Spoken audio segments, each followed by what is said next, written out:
Welcome to Chris's Storytelling Corner.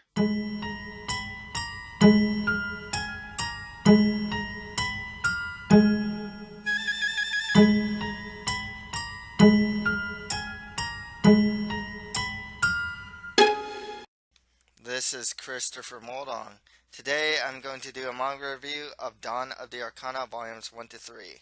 Be sure to also check out my reading of Homesickness pages 4 to 6 and my movie review for The Devotion of Suspect X. Next week I'll have a manga review for Dawn of the Arcana volumes 4 to 6, a reading of Homesickness pages 7 to 11, and a movie review for The Guardians of the Galaxy Volume 2. You can check out my author's website at www.chrismoldong.com. You can buy my first novel, a fantasy adventure called The Mustard Prince in the Condiment Kingdom, for $4.99. Also for $2.99, you can buy my short story collection, a collection of 10 short stories in the horror, fantasy, and realistic fiction genres. Check out my Twitter page and author's Facebook page. Links to all these will be provided on the description. Don't forget to subscribe, share, and comment to this channel if you're on YouTube, or follow, share, and comment on this channel if you're listening to this on SoundCloud. If you're listening to this on iTunes or Stitcher, please rate, review, and share this channel. So the way that this works is I will do manga reviews for Dawn of the Arcana volumes 1 to 3. I'll do a recap of Volume 1 to give my thoughts, and do the same with Volumes 2 and 3. So, let's get right to it. Dawn of the Arcana, Volume 1. The volume begins with a red-haired woman marrying a prince. The people are surprised by her red hair. Royalty only have black hair. As the prince addresses the citizens, he grips his wife's red hair. We're introduced to the kingdoms of Senan and Belquat. Senan is in the north and Belquat is in the south. They're at odds with each other. Black hair reigns as nobility and royalty. In the underclass are Ajin, who are demi-humans and work as slaves. They fought as soldiers in the front lines. Belquat is rich and prosperous with a powerful military. Senan is poor and has a weak military. However, Senan is positioned at the head of the Taurus River. So they're strategically placed, probably have control over the water. The second-born prince of Belquat, Caesar, marries Nakaba, Princess Royal of Senan, as a symbol of peace. Caesar tells Nakaba that he is her property. We're then introduced to Loki, an Ajin who is a servant of Nakaba. He draws his blade against Caesar. Nakaba, though, gets between them and slaps Loki. She tells him to apologize, and he does. Nakaba then punches Caesar and says disciplining her husband is her duty. When Caesar confronts her, Nakaba suddenly faints. We're also introduced to Belenus, one of Caesar's aides, who says that she keeps things interesting. Later, they all have a banquet, and Nakaba dresses in her normal clothes. The king of Belquat, King Garan, appears and questions why Nakaba is dressed the way she is. Loki takes the blame for the way she's dressed, and King Garan cuts him with a sword. The king then orders Loki to be killed, but Loki fights his way out and escapes. Seeing Loki's blood, Nakaba gets in a trance-like state and remembers blood on the snow. Nakaba then faints and sees her past with her mother and a young Loki. King Garan is shown, and he wants Loki killed and says that he wants them dead. The village, so still with like the vision of the past, the village is attacked. Nakaba's mother saves Loki and Nakaba from getting struck down. She gives Loki a necklace and tells him to take Nakaba and the necklace to the castle and to give it to her father. The dream ends with a young Loki and Nakaba in a cave. In the present, Loki is shown somewhere in the castle hurt. He remarks that King Garan tried to destroy his people, all because he feared their power. King Garan apparently awoke that power. The Arcana of Time is discussed. It has the power to cross the ages and see the past, future, and the truth. So Caesar then sets up a wager with Nakaba. If Loki doesn't come back tonight, then she dies. If Loki does come back, then Caesar will make sure Loki gets pardoned. Nakaba then blows a whistle. Caesar grabs Nakaba and kisses her. He advances onto her, but she gets out a knife and cuts Caesar's cheek. Caesar and Nakaba fight, and Caesar keeps kissing her. Loki appears and puts his blade to Caesar's neck, but Nakaba gets between them. Caesar says that he'll give Loki his pardon, but it won't be easy, and he tells Loki to lie low.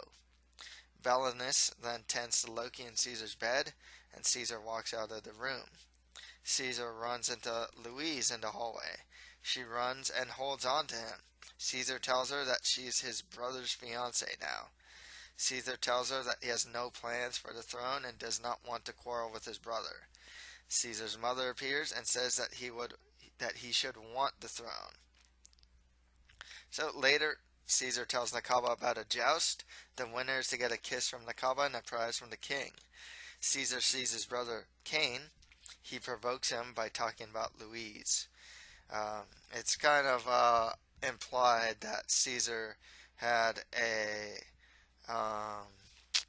romantic relationship with Louise.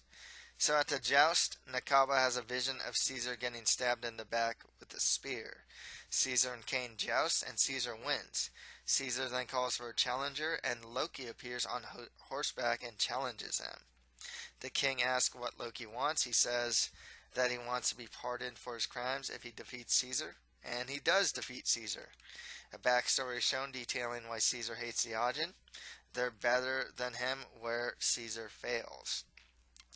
Elsewhere, Nakaba gives Loki the kiss, and Caesar sees it. Nakaba sees Caesar and asks if he threw the match. Caesar admits that he lost legitimately. Nakaba tells Caesar that she's sure that he'll do better next time. So at the end of the volume, Caesar hugs Nakaba and asks in a monologue if she's the one who could stand by him. So some thoughts on Volume 1. We got a lot of character introduction and world building right now. Nakaba seems, strong. Definitely has seems to have some suffering in her past. And seems to have a relatively hard time opening up to Caesar, who at this, starting with the volume, saw her as nothing more than property. She's the main character. You talked about the Arcana. I think we can all assume that she has some sort of power, probably with the Arcana. Caesar, right now, seems like something of a playboy. A bit off-putting with the way he treats Nakaba, but it seems like by the end of the volume that he's warming up to her, and in turn kind of warms up to the audience as well. He seems capable, relatively smart, can fight, and definitely seems to already have some quarrels with his own family. Loki seems to be extremely loyal to Nakaba. Doesn't seem to hesitate to put his own life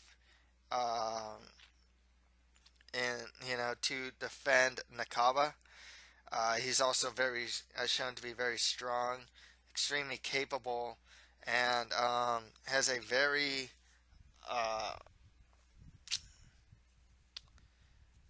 deep past and seemingly complex relationship with Nakaba as well.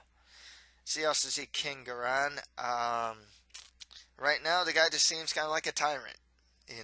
Very one-dimensional, not particularly likable.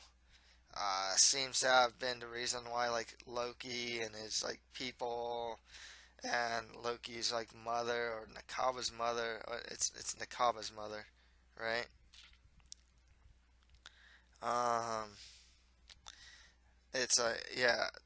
Is the reason why, they died. So, he seems to have all the power right now, though, and we'll see what happens with him. Also got to see Belenus. Seems pretty loyal to Caesar. Doesn't seem to hate the Augin. And I don't know if he hasn't been shown too much. I don't know if he'll play some big role, but he definitely looks like he is not against Nakaba or Loki or anything of the sort. We also saw Louise and Kane. They seem like prim, proper royalty at this point. Uh, Not really much to say about the two. They're not particularly likable. They're just kind of there, seemingly to be a supporting cast. Same with Caesar's mother, very much royalty type. Could cause problems for Nakaba and Caesar, but we'll see. Um, there's already a lot of stuff going on with Caesar and Nakaba. It looks like that he's warming up to her, and by the end of the volume, seems to already like her quite a bit. So we kind of will see where that goes. I don't get the impression that Nakaba really likes him that much though. But we'll see as the story goes on. Loki and Nakaba. Loki seems to be also possibly in love with Nakaba as well. Um, we'll kind of see where that goes also. And if that's the case, then you got like a love triangle thing going on as well. Then you got the political intrigue with Belquat versus Senan. This whole marriage was done seemingly for political reasons. We'll see how that turns out. With Nakaba being a part of Senan, Caesar, Belquat. There's a lot of conflict going on there. Right now, though, they seem to be at odds with each other, at war, but we don't know where that's gonna go at this point, as we're pretty much just kind of introduced to all of these characters and the players and the setting at this point. Volume 2. The volume begins with Nakaba dreaming of her and Caesar. Caesar appears and gives her fancy clothes when she wakes up, but she doesn't want them. Caesar grabs Nakaba by the hair, but she slaps him. Caesar then leaves.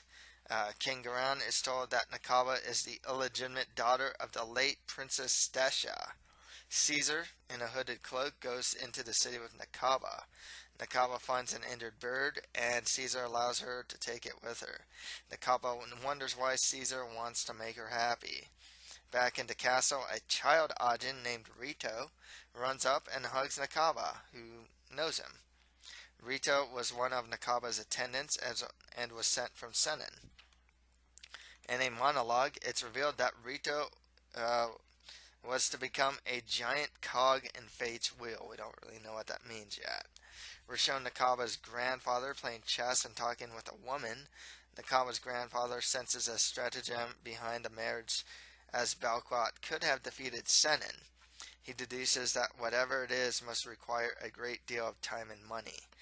The royal family of Belquat eat dinner together. Loki knocks food away that Caesar was trying to serve to Nakaba. Loki tastes a little bit of it and discovers that it was poison. Loki mentions that the food was intended for Prince Caesar. That night, Nakaba has a dream of Prince Caesar getting cut down and herself covered in blood. Prince Caesar comes into her room and comforts her, and he eventually leaves. Nakaba then has a vision of her mother getting struck down by Belquat soldiers. She tells Loki of this vision, saying that she was murdered trying to protect her and Loki. Loki reveals to Nakaba that she has a gift, which is the Arcana of Time, and that she was born with that power. Nakaba has a vision of herself running to Caesar and seeing who cuts him down. Nakaba wakes up and runs to Caesar's room. She sees Loki with a knife about to strike Caesar. He strikes at Caesar, but it turns out that he was just aiming to kill a poisonous snake that was on Caesar. The snake, though, already bit Caesar, but he informs them that Balinus will take care of him. Caesar tells Loki that he is in his debt. Loki reveals to Nakaba that he wants Caesar dead. She's angered by this. Loki asks if she has fallen for his charms. Loki reminds Nakaba that they are the enemy and that they despise the Ajin or anyone different. He also tells her that the king killed her mother. He says that the world is not right, and that's why he's going to change it. Loki reveals that he controls the Ajin and Senan. All that remains is to rally the Ajin and Belquat. Loki then reveals that he saved Caesar to earn his trust, but reminds her again that Caesar is his enemy. Loki then warns Nakaba not to let Caesar into her heart and gets emotional at the mere mention of his name from Nakaba and vice versa. Prince Caesar summons Nakaba, but she gives him the cold shoulder. Nakaba indicates that Caesar is already in her heart. The king and queen then question Nakaba about her trying to poison Caesar and setting that snake on him. Nakaba denies it, and the queen tries to slap her, but Caesar stops his mother. In a monologue, Nakaba says that she will betray Caesar. In the hallway, Nakaba questions whether she tried to kill Caesar. Caesar tells Nakaba not to hate him and that he only wants to keep her safe. She admits to not hating him. Caesar asks Nakaba to meet him in the gardens that night. So that night in bed, Nakaba has a vision of something happening to Caesar as he waits for her. She goes to the garden and sees that he fell down a well. Nakaba falls down the well as well. Inside the well, Caesar reveals that he was pushed down. Caesar gives Nakaba his sword and dares her to kill him. She can't do it, and Caesar kisses her. At the end of the volume, they're still down the well, and Nakaba reveals that she feels guilty. So some thoughts on Volume 2. Loki, man, this guy. I mean, he is just, you know, uh, he can't, it's not that he can't be trusted. I think that he'll put his life on the line for Nakaba, but man, does he not care for Caesar whatsoever. I can understand his apathy towards him and just hatred towards him. Caesar doesn't seem to like Loki either. Um, I would actually say that Caesar might actually be warming up to him though. But Loki, seeing the injustice done to the Ajin and whatnot, um, he knows he's wise to this idea that hey, look, humans aren't going to treat Ajin well. I'm an Ajin. I got to do something about this. They're going with this plot to kill Caesar. It seems like, it's already been kind of established in Volume 1 that Caesar is not on good terms with some people, like in his family, like Cain, for example. Even his mother, like he seems like he's even at odds with his mother. So, it's not really resolved who tried to kill Caesar at this point and why. Because he's the second prince. I don't think he's going to get the throne if the king dies. So, that's just one of those questions that hopefully will be solved later. We're introduced to Rito. Not much to be said about Rito at this point. He's just like this little kid Ajin. Um, just serves Nakaba. Seems to like her quite a bit. And you know, it's said though, and greatly not just hinted, but more or less just put out there that Rito's gonna play some sort of big role in the future of whatever fate has going for the characters. Nakaba and Caesar are getting closer and closer. Caesar can't keep but kiss Nakaba, and Nakaba seems to be warming up to Caesar quite a bit. Um, that was a bit obvious that that was going to happen in a sense, but we'll see where it goes. Because uh, she's so torn right now because like she's loyal to Loki and Loki's loyal to her, and she's a part of Senan, but like, and Caesar is like the enemy. But the fact of the matter is, at this point, Caesar really doesn't act like the enemy. I think the Caesar we saw at the very beginning of Volume 1 was most definitely the enemy, and a guy that we aren't supposed to like. As the series moves forward, he seems to be a much better character, seems to care for Nakaba, will even put himself in, I guess, like bad positions. Like get between his mother and whatnot in order to protect her. So, um, at this point, Caesar is kind of one of the good guys, I would say. And then the Arcana of Time is discussed. Looks like it's tied with Nakaba, obviously, and really not much to say. It's obviously a power um, that Nakaba will have to her advantage or maybe disadvantage. We don't know. It seems potent. How it's gonna be used in the future, we don't know. I mean, but you know, the story's called The Dawn of the Arcana for a reason. And she has the Arcana of Time. So, obviously, it's going to be put to some use in the future. And already seems to be very potent. I don't know.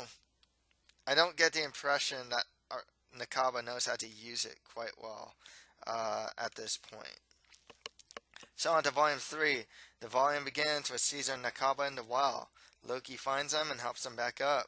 The king summons Loki, Nakaba, Caesar, and Belenus to the Great Hall. Before they actually go to the Great Hall, though, Caesar appoints Loki to his personal guard. In a monologue, Nakaba says that Caesar will regret giving Loki that position. So in the Great Hall, King Garan orders his men to forcibly dye Nakaba's hair black. And they do. Dye it black. Caesar gets out a sword and cuts off his long hair. Nakaba gets out a knife, approaches the king, and cuts off her long hair as well until it's short. So, as punishment, Nakaba gets imprisoned in a room for 5 days. In a monologue, Nakaba admits to falling for Caesar. Nakaba and Loki climb down a window from a room. Outside, they run into a young man wearing robes and a turban who doesn't seem to feel good around women. Nakaba assumes that he's an emissary from Lithuania. Loki explains that Lithuania is to the south and that it's actually across the sea, um, and that it's almost entirely desert. However, it contains many rare minerals. The emissaries from Lithuania visit the king in the Great Hall. Um, During this time, Rito is like serving drinks and just pretty much being like a servant to everyone. An emissary says that exports of Letna from Lithuania have grown large and that Letna is the hardest substance known to man. Rito then reports to Loki, but we don't know what he told him. Caesar enters Nakaba's room as she is getting dressed. After a brief conversation, Caesar takes her to the bed and kisses her. He then asks Nakaba to surrender herself to him. Nakaba has a very short vision of a bright light and says, "Caesar, king," in a monologue. Loki gets behind Caesar and pulls a knife to his throat. He does this quite a bit. Nakaba runs off into a room and finds the emissary from before. The emissary tells Nakaba that the outfit that she wore when they first met belongs to a race long since vanished from this world. They were hidden in a village deep in the mountains of Senan. The marks around Loki's eyes were a custom done in that village. The bloodlines were kept pure for ages, and they rarely married outsiders. They also possess the Arcana of Time, but it's rare among, like, the people. The emissary then gets a paper cut, and when Nakaba sees the blood, she has a vision of a small village. The emissary says that when someone uses the Arcana of Time, that their eyes turn red. He noticed that Nakaba's eyes just turned red. They're now green. But then, by the time he saw them again, they were green. The emissary asks Nakaba to lend him her power. Caesar enters the room and tells them that she belongs to him. The emissary then asks Nakaba to accompany him to his country. Caesar asks who the emissary is, and he introduces himself as the fifth prince of Lithuania, Akil. He asks for Nakaba's name, but Caesar tells her not to tell him. Akil then leaves. Nakaba looks for Akil and finds him. She asks him not to tell anyone, especially Caesar, about her having the Arcana of Time. Akil says that he won't tell. He asks to just look into his country's future. Nakaba explains that she just discovered her power. Loki and Caesar come to the room where they're in and take Nakaba away. Akil tells her that if she has any questions, she knows where to find him. Caesar leaves. Nakaba and Loki have tea. Nakaba tells Loki that Akil discovered that she has the Arcana of Time. Loki tells her to forget her power. Loki then tells her that someday she'll come to regret it.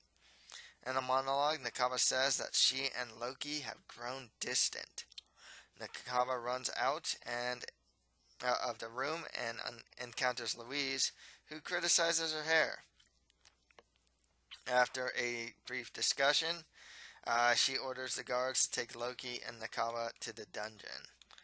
So in the jail cell, or the prison cell, whatever you want to call it, Nakaba notices that she's bleeding and has a vision of her and Loki's past. So in the past, Loki goes to the castle with Nakaba and the necklace, and asks a guard to give the necklace to the king. Loki gets an audience with the king and tells him that Nakaba is Stesh's daughter. The king mentions that he did not think that Belquat would kill them, and that man would bring her nothing but misfortune. I would assume that's King Garon, but he doesn't specify. Loki says that he will love her in Stesh's place and will protect her. Caesar discovers that Nakaba is gone and he looks for her. Caesar then runs into Akil. Loki and Nakaba find a passage on the other side of a wall in their cell and check it out. They run into some guards and Caesar finds them. Caesar figures out that the guards are mercenaries. Caesar, Loki, and Nakaba fight against the mercenaries and defeats them. Akil catches up to them and joins them in searching the area. They go through a door and find an underground forge. Akil identifies the metal there as Letina. Loki uses Caesar to unwillingly test a Letina blade. Caesar holds the blade, or the sword, and Loki strikes at the sword with his own sword. But Loki's sword is the one that shatters. Caesar also comments how light the blade that he is holding is.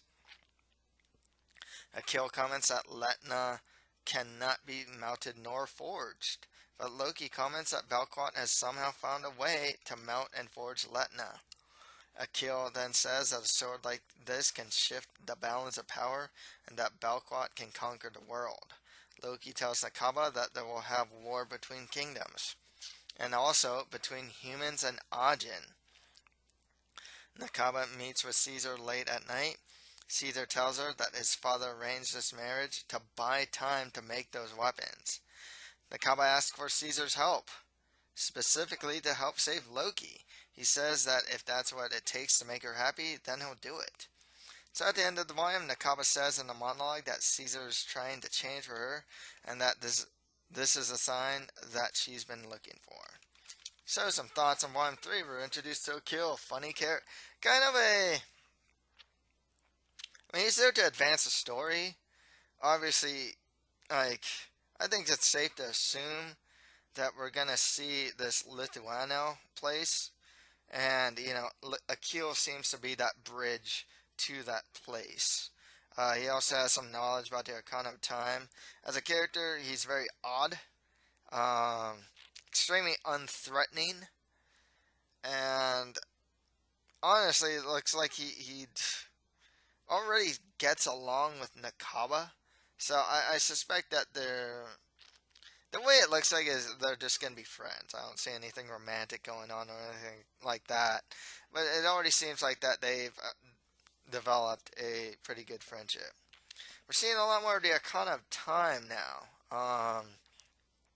Just about any time that Nakaba sees blood, it triggers this Arcana of Time.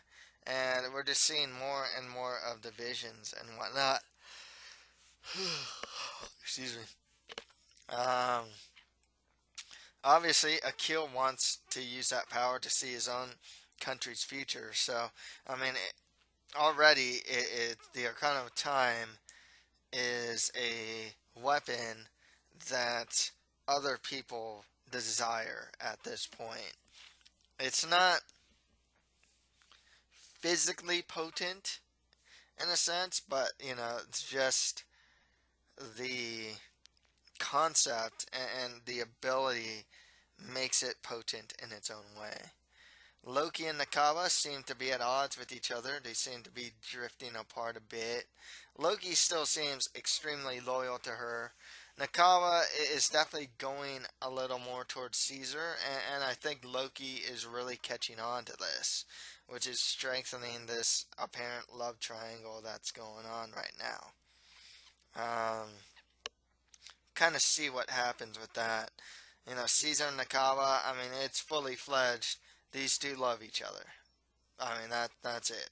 They both have feelings for each other and whatnot. Loki, though, is a very big, like, thing or person that is going to get in the way of Caesar and Nakaba, obviously. He has plans to kill Caesar. He wants, uh, he wants to gain Caesar's trust and use that trust against him. It's unfortunate because Caesar is becoming a lot more likable character. He actually seems to be warming up to Loki. Loki still hates his guts. um, Obviously right now, Loki and Caesar seem to be cordial with each other. Obviously, Loki is one of his personal guards, and I think for the time being, we're gonna see these two very cordial with each other and whatnot. But somewhere down the line, that's gonna break apart. We are introduced to Letna, and that leads, well, introduced to the metal of Letna, and kind of shown already like something of a master plan that is going on, with the Forge and just Belquat having this gaining this power with Letna. Obviously, Loki doesn't like it.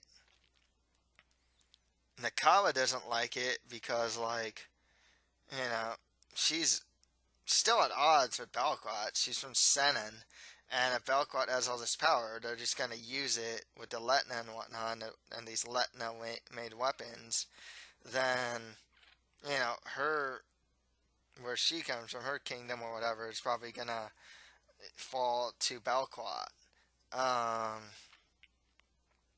so everyone's a bit concerned about this. Akil even seems a bit concerned about this, even though he's from a country like across the sea. He mentioned that Belquat can pretty much conquer the world with that, so maybe he perceives this as a threat. But yeah, as of right now, this is like the big plot line, and it's something that I would imagine that the characters are going to have to stop in some way, shape, or form. With Belquat building their forces and having weapons that are of the strongest material known to man. You know, you got to think about this like vibranium is to the Marvel universe, or you can say adamantium, but vibranium's actually the stronger of the two. Um, but yeah, that's what Letna is, and Loki's threatened by Letna because he even says as strong as like the Agin are, these weapons. I mean, these things are the strongest weapons in this world right now. So we'll see how everything works because we were just introduced to this conflict, and we don't really see how this conflict is going to play out. It's like, okay, you have the weapons. It's gonna have some big war. Is something else gonna happen? Who knows? Like, we still don't have all the pieces in place right now. They're still setting up the pieces at this point. So, that's all for today. If you like this, don't forget to subscribe, share, and comment to this channel if you're on YouTube, or follow, share, and comment on this channel if you're listening to this on SoundCloud. If you're listening to this on iTunes or Stitcher, please rate, review, and share this channel. Thank you for listening to these manga reviews. Next week, I will review Dawn of the Arcana, volumes 4 to 6, have a story reading of Homesickness, pages 7 to 11, and a movie review for The Guardians of the Galaxy, volume 2. Thank you, and until next time.